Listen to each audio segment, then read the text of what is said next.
Сәуір 2026 жыл Ембі зират.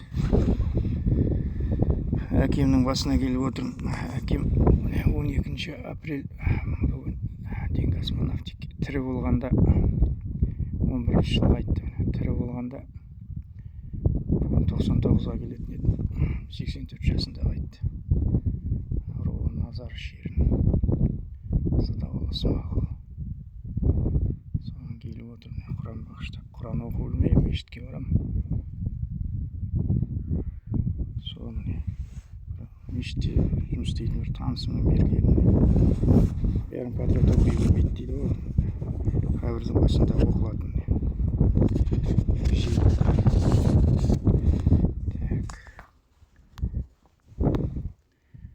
Қабір зират еткенде оқылатын дұға дейді. Ассаламу алейкум ва ахли қубури яхулана лана лакум анту салафун вахну бил асар. Мағынасы: әй қабірдегілер, сіздерге сәлем болсын, бізді және сіздерді Алла жарылқасын. Сіздер бізден бұрын қайттыңыздар және біз де кейін қайтамыз дейді.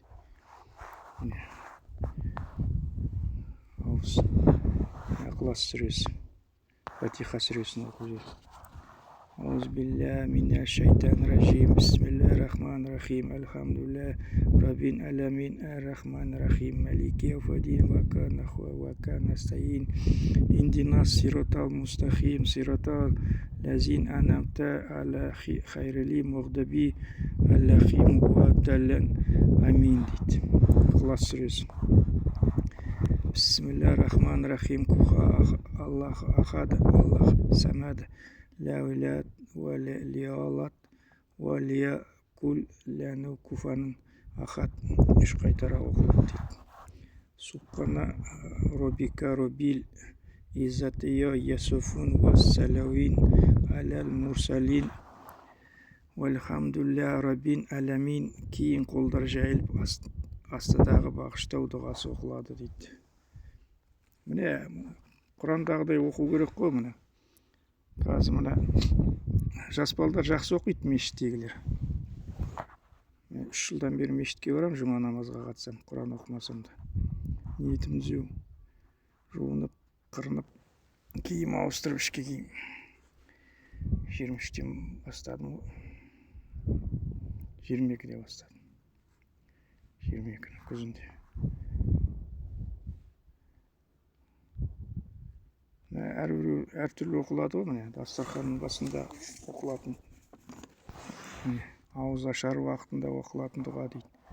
Міне мешітке кірер оқылатын дұға, мешіттен шығарда оқылатын дұға. Біздегі жаңа қондыққа кіріп алып жүргендер бар. Жаңа ақша табудың, Құдай кешірсін, ақша табудың жолы осылай деп, тек ананы бәрін подряд оқиды. Әрбір мұсылманға күнделікті қажетті дұғалар, тамақ ішілер бұрын оқылатын дұға, дастархан дұғасы, міне тамақтан кейін оқылатын дұға, мал бауыздарда оқылатын дұға. Міне мен жазған жоқпын ғой, Құранда бар зат. Құран бағыштап үйренейік дейді. Мешіттегі мақсат деген сәлеміз жүр. Досым бар еді, соны бергені қайда, жер үйде тұрғанда, көшпей тұрғанда берді. Мешітке кіре алдым, Құран бағыштап үйренейік дейді. Қазіргілер міне тек жас балдар жақсы оқиды, риза болады. Тіл сындырып олар жаттауға біледі, күшті ғой біздер сияқты. Біз 61-ге келдім кешелден, жүйелі жасқа. Сол міне қадірлі мұсылман бауырлар, кімде-кім марқұм болған жақын адамдарына, туыстарына зират басында бейсенбі жұма күндері үйлерінде Құран бағыштағысы келсе, осы үлгіні пайдалануға болады. Кез келген жерде сатылады, осыны алып қойыңдар үйлерінде. Әрбір қазақтың үйінде осындай болу керек деп тиіс деп өзім ойлаймын. Сосын мына жақта жатқан қауымда мазақ емес, менің ойымша. Құранда мазақ емес. Жаңағылар баяғыда тамашада Құдайберген Сұлтанбаев айтып еді. Бір сценариясы бар еді, тірі кезінде айтқан. Молдалар дейді жаңағыдай. Бас жағымыз бастайды, арт жағымыз ортасын карбюратор, генератор, радиатор деп айтып жібереді деп. Сосын етке тойған шалдар қалғып баратқан кезде алпыс маулап кір деп айтады. Шошы оянады деп. Мен шешем тірі болғанда Ру Байтөбет Арыстанбай тірі болғанда 35-ші жылы 15 майда 91-ге келетін еді. Анам мен әкем екеуі қатар жатыр. Бірінші анам қайтыс болды 98-дің ноябрьінде 24-ші. Әкем наурыздың 24-ші наурызда. Әкешім анашым 13 күтіп жарып алған баласым. Киелдігім бар менің шамалы.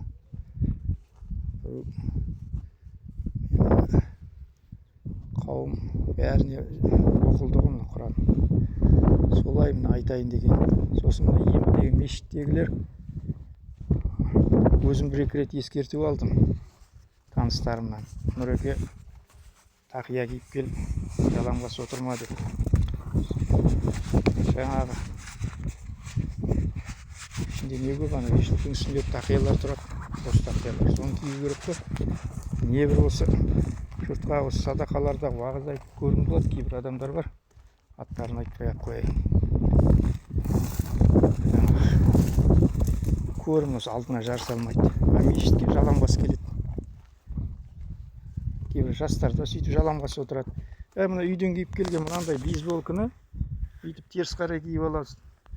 Сөйтіп алуыңа да болады. Жалаңбас шапан кимесең де жаңағы мешітті Алланың үйі ғой. Жұма намазға барасыңдар, ниет қылып бәрің. Қабыл болсын ниеттерің. Бірақ ол сыйлау керек қой. Жалаңбас. Бас киімге жармаған адамдар сияқты. Соны емінің мешітіне келіп жүрген намаз оқитын адамдарға айтайын деген. Жалаңбас отырмаңдар мешітте. Мен Құран оқымасам да өтер. Бір-екі рет ескертіп алдым екі адамнан. Содан кейін ол күтте балақсы қайта-қайта ескертіп ала бергенде ұят қой. Жасым 61-ге келді, кешегіде, мүшел жасқа толдым. Солай құрметті емінің адамы, қазақстандықтар, бәріңді жаңағы Құран оқу өлмесеңдер де жаңағыдай мен көрсеткен кітапты алып қойыңдар үйлеріңе. Жаңағы ақшаның жолына түскен жаңағы молдалар бар қазір. Бірнеге бәрін бытты бұланы қылып оқиды. Қонақаста неде оқып отырады. Тілі тілдерін шайнайды. Онан парсы тілінен хабар бар. Тесік таба алмайды.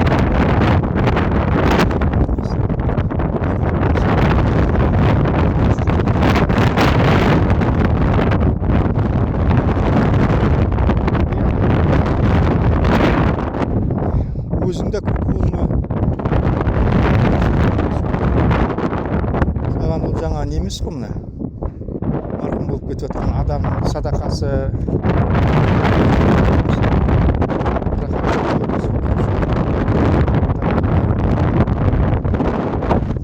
бүгін бокын шығады